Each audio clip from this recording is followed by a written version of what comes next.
Okay, so what we're going to do today is we're going to learn how to outline. Some of this you'll need, some of it you won't, so just skip ahead as you need to by using the forward and back button and pausing as you need to. Okay, so basically when we create an outline, what we're trying to do with a speech is we're trying to organize our ideas. When we write, we do it also to organize our ideas, except that when we write, probably what a lot of you have gotten into the habit of doing is writing your essay and then going back and writing your outline to match, as opposed to doing one first. Well, that's good for when you have to hand in an outline and a draft all at the same time.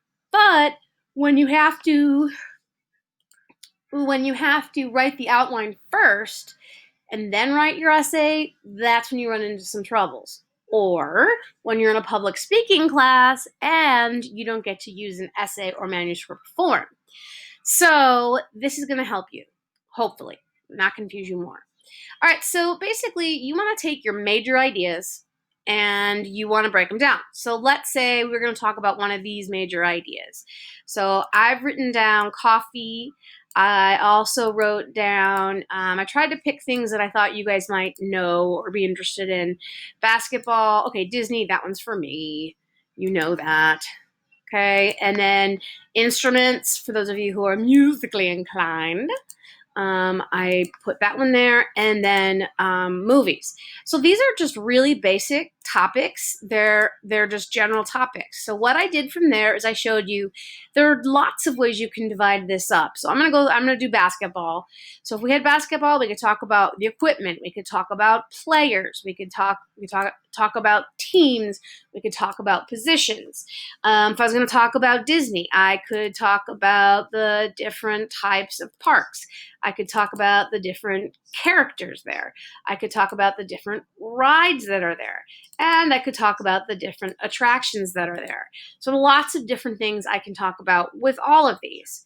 So what I say is that basically if it can't be divided up into 3 or more categories, then it may be too narrow.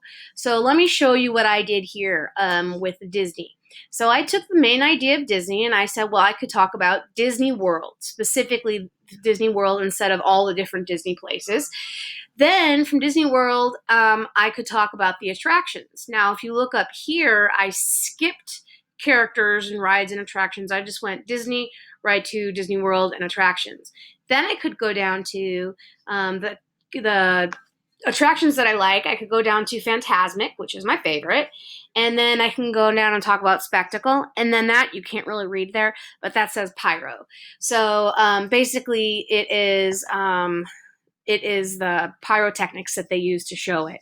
So basically what I've done is I've broken this down as far as I can. And as I wrote right here, I don't think I could get more specific than the pyrotechnics used in the Disney attraction Fantasmic at Disney World.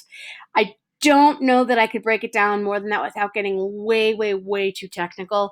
I could talk about, all of the different things they need and how it's done and who they have to do it and, excuse me, all of those things, but it's getting into too much detail at that point. So what I suggested here is I said I would probably want to go, the best place for me to stop would be if I started at Disney attractions, because then I have the 3 things underneath it. I can talk about Fantasmic, and then I could talk about 2 other Disney attractions that I like. So I could talk about the Haunted Mansion. I could talk about the Monsters Inc. Laugh Floor. There's a lot of different things I can talk about, and then underneath there, I can further discuss and sort ideas.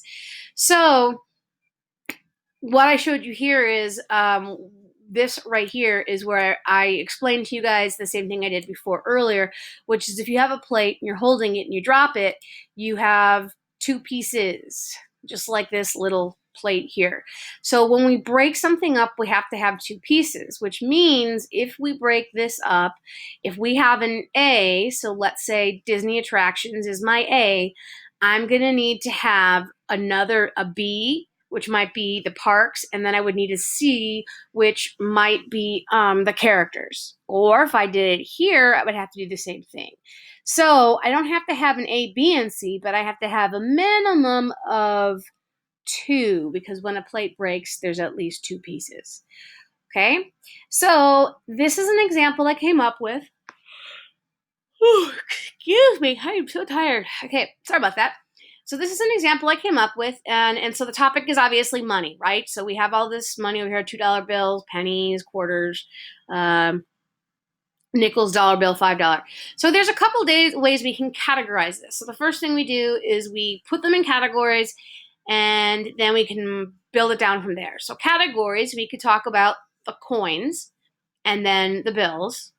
Or we can talk about the presidents, because the quarter and the dollar bill over here, sorry, has Washington, and the nickels and the $2 have FDR, and then the penny and the 5 have Lincoln. And then we could also talk about the materials. So copper, silver, obviously dimes are not really made of silver. They're made of, I believe, zinc. And then the quarters, I think, are also made of zinc. So I'm sorry, these are nickels, not dimes. Anyway, and then you would have paper, which would be the 1, the 2, and the 5. You could also do it, break it down into like the things that are ones. So like a penny and a dollar, those are both ones. And then a quarter is by itself, a 2 is by itself, and then a nickel and a 5, those are both denominations of 5s. So all of these are correct. Not one of these is better than the other. They're both completely, or all 4 of them are really great. The only thing that I would say are these first 2 are more balanced, because if you look at it, we've got a Roman numeral 1, a Roman numeral 2, but we've got 3 subcategories under each. We've got 3 with 2 subcategories under each. Here we've got 1, 2, 1, 2, 1, and then 1. So basically, it's just more balanced. There's more things to talk about. So when you do the speech, it'll come across like you have more to talk about. Okay. So I have created this for you. So we've got objects here, and what it says is that we have all these objects, right? Okay, so what might these objects of this be? So we might talk about the different type of sports that there are. Okay, so there's 8 objects. There are a lot of different ways that we can categorize these sports, but maybe we can talk about indoor versus outdoor sports.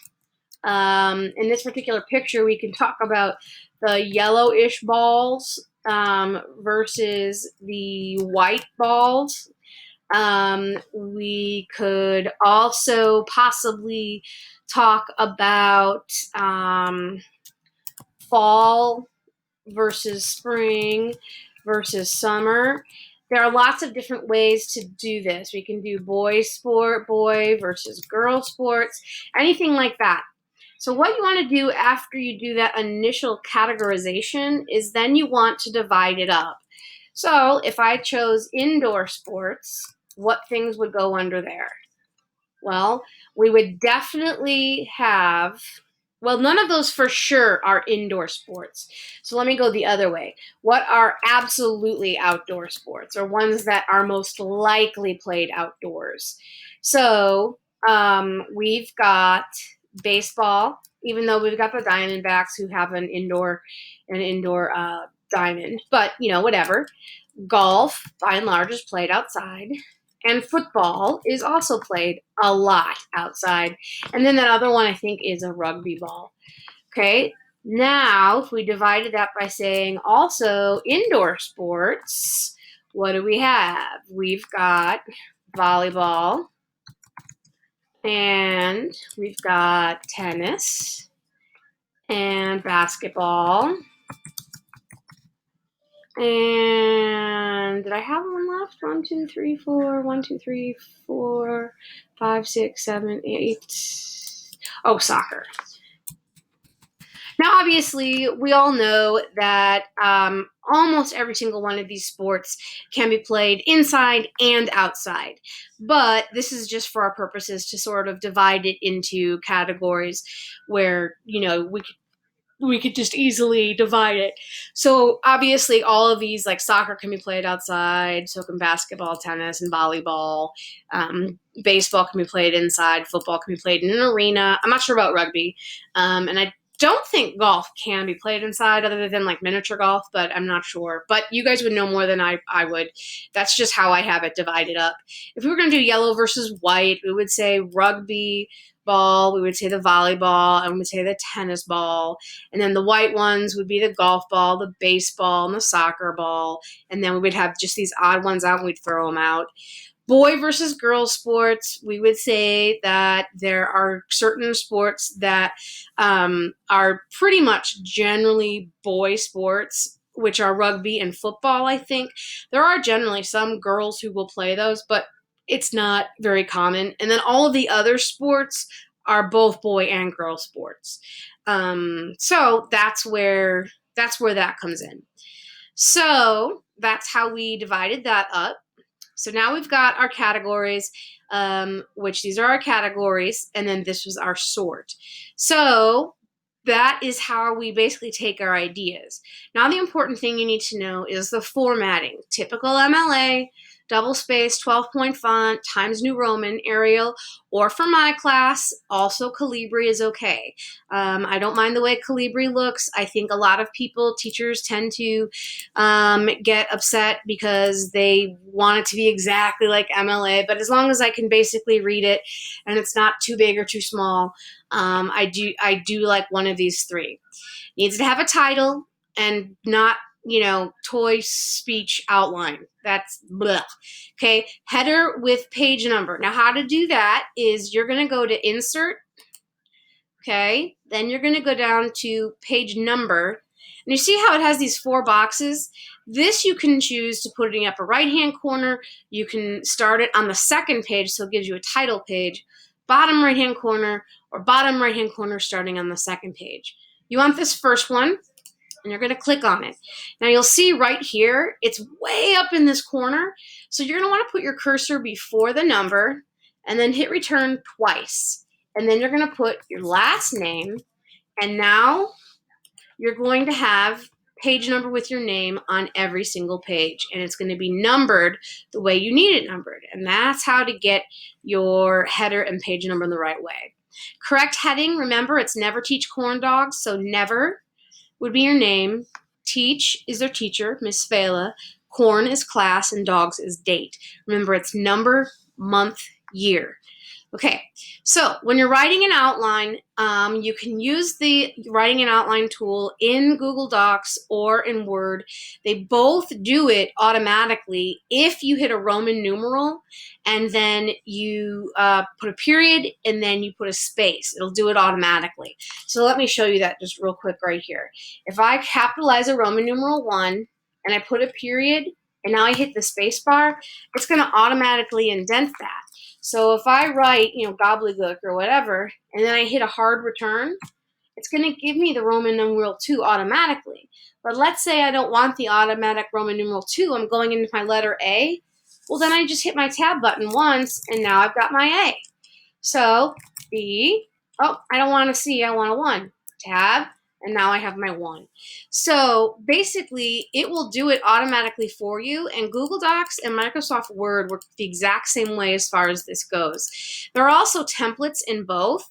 The template you can use is right up here, which it has the numbered list, and then bullets. We never ever want to use the bullets, but if you do this, it'll show you the different ways you can write an outline, but this is the one we want with the Roman numeral first.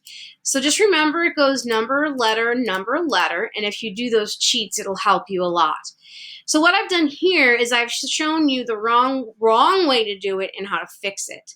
So right here, what we've got the problem is that our Roman numeral 1, letter, and number are all justified against the left margin. That means they're all right up against the left margin and nothing's indented. This is better because at least you've tried to indent it, but it's only using the space bar. You need to use a tab. And then I saw someone get very, very, very, very perfectionist about it, and they wanted to make sure they did it right. So what they did is they put the Roman numeral and they tabbed over and they did their A. Then after the A, they tabbed over again because they wanted to make sure they hit that tab. Well, that looks great, except it's tabbed too much. So we want to grab that B and bring it back over, and then the 1 and bring it back over. Again, if you do the automatic formatting, it'll do that for you. So this is the way it should look: the Roman numeral, letter, letter, number, number. Now, if you do this using Microsoft Word or Google Docs, it will let you do this. So you don't even have to tab it over. It'll automatically do it for you. But right here to here, that's 1 tab space. And from this B to this 1, that's another tab space. So it's not 2 tabs, 1, 2, it's just 1 over. So you're going in every little bit. It's basically nesting. You might not ever use bullets. It should not be an essay, and you should never have more than 1 sentence per Roman numeral or letter, or number or letter. Okay, so yesterday I had this up on the board, and so I took a picture of it and I put it up so you could see it. Basically, there are 3 types of outlines. There's the keyword, the phrase, and the sentence. The sentence outline is the one where I think a lot of people are going wrong, and a lot of you have said that you've done sentence outlines before, but when you did sentence outlines, your teachers wanted you to write a whole paragraph. Well, okay, if that's what your teacher said, I believe you. But it's incorrect. You shouldn't have more than 1 sentence per number or letter. So what I've done there is I've explained why you would use a keyword, why you use a phrase, and why you use a sentence outline. Then I wrote this. This is wrong because you're only supposed to have 1 sentence per letter or number. So if I was talking about cats, and I had, there are long-haired cats, which are usually Persians. These cats are friendly, but may cause issues for people with allergies. They need lots of grooming. I did the same thing with the letter B and the C, so I have too much going on there. I can only have 1 sentence. So down here, I fixed it by having 1 sentence, another sentence, and another sentence. Now it's correct.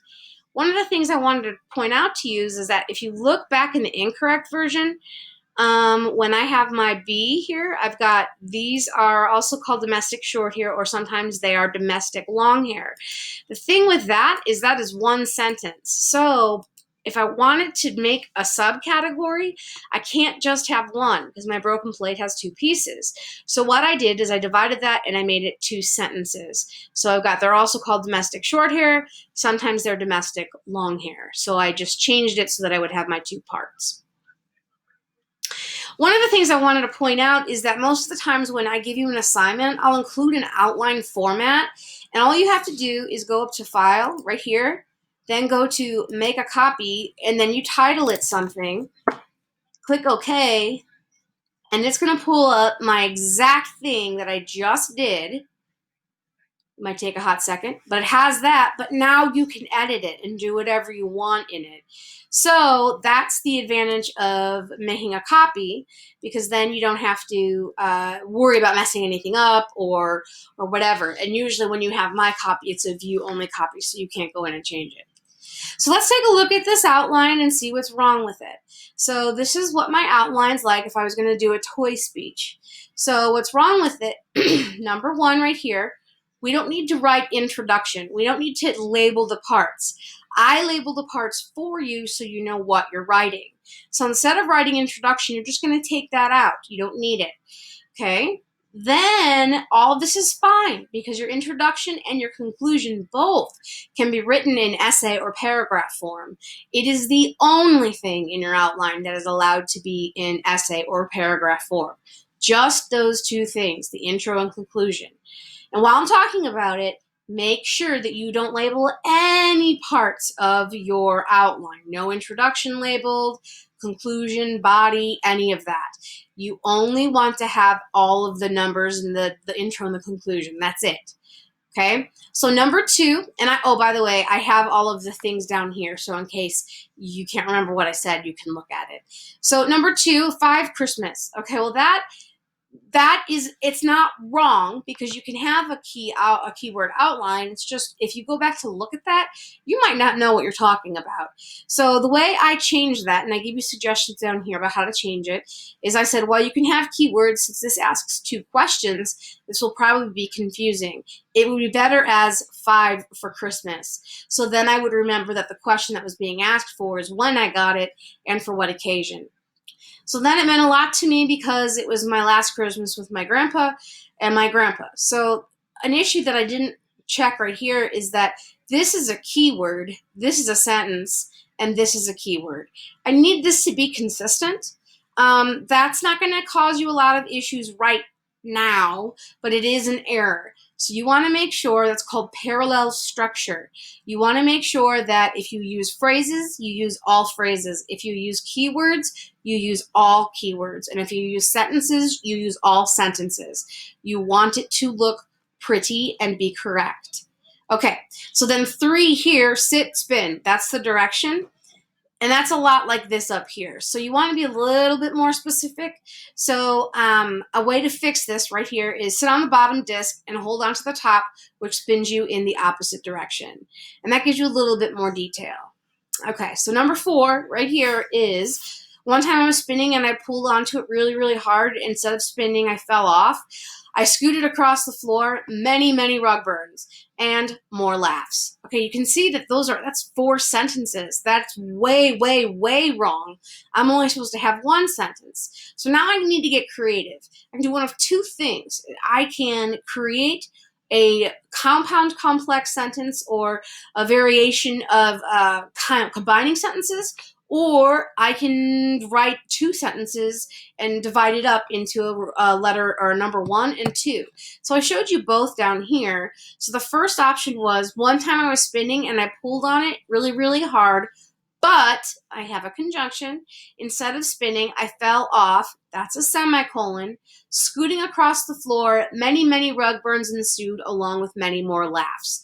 This is a sentence. Believe it or not, it is not a run-on because I've used a conjunction and a semicolon. It's a compound complex sentence. And if you don't know what that means, it's okay. You don't have to. You just have to know how to make it 1 sentence instead of 2. Okay, so if you don't want to do that, you want to get all fancy and use all the, well, how do I use a parenthesis or a semicolon or whatever, then you just make it 2 different sentences. So one time I was spinning and I pulled on it really hard, but I fell off. Then I made it a B. I scooted across the floor and got many rug burns. C, I laughed myself silly. Okay, obviously I labeled them A, B, and C down here, but up here it would be a C and then probably a 1 and a 2 and a 3 because it's a subcategory of this. All right, so then our last error here we've already seen is that everything's lined up against this left margin. Okay, we have to remember that that needs to be tabbed in. That needs to be tabbed into the same amount as this A. Now this one, since it's a subcategory of our B, that's going to be tabbed in not once, but twice. And then this will be tabbed in not once, but twice. Now our letter is bigger than our number, so it gets tabbed in once. Okay, again, if you use your Google tools, it'll do this for you. So if I have a bunch of stuff and I'm just writing like this, let's say, right? There's a couple of things I can do. I'm just going to move this down here.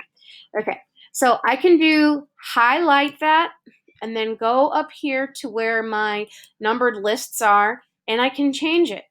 It'll automatically do it for me. Now, if you're like, well, but wait, I wanted that to be a subcategory, put the cursor before it, hit tab, and it's going to do it for you. Okay, now let's say you stopped writing there. When you go back and you hit return, it's going to do a B for you. And if you're like, well, crap, I wanted to do a Roman numeral, then hit return again, and it'll bring it back to a Roman numeral 3. Okay, so that's the first thing. The other thing is if you hit a Roman numeral or a capital I, put a period, and then hit the space bar, it's going to indent it for you. Okay, you do the same thing, but you need to tab it. Same thing, etc., etc., etc. Okay? So that's how to do an outline. It should answer most of your questions. You should be able to look back at this, watch the video, or look back at this handout, and I will post both to Classroom this evening. I'm sorry I'm not at school today. I hope this will help you, and I hope you do well on your blogs, and I will see you on Monday. Be safe and make good choices. Stay curious.